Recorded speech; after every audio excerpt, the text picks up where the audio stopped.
दोस्तों, एक समय की बात है। एक राज्य में एक ब्राह्मण रहता था। उसके दो पत्नियां थीं। एक का नाम सुशीला और दूसरी का नाम चंचलता था। दोनों पत्नियों के विचार और व्यवहार में काफी अंतर था। सुशीला धार्मिक प्रवृत्ति की थी। वह व्रत उपवास पूजा अर्चना करती थी। इसके विपरीत चंचलता भोग विलास में मस्त रहती थी। वह शरीर के श्रृंगार पर अधिक ध्यान देती थी। किसी व्रत उपवास या पूजा अर्चना से उसका कुछ लेना देना न था। कुछ दिनों के बाद धूमकेतु की दोनों पत्नियों के संतान हुई। सुशीला के पुत्री हुई और चंचलता ने एक पुत्र को जन्म दिया।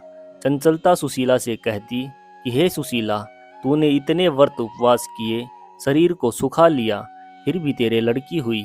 मैंने कोई उपवास और पूजा अर्चना नहीं की, फिर भी मैंने पुत्र को जन्म दिया।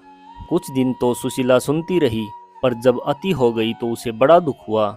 उसने गणेश जी की आराधना की। गणेश जी प्रसन्न हुए और उनकी कृपा से सुशीला की पुत्री के मुंह से बहुमूल्य मोती मूंगे निकलने लगे।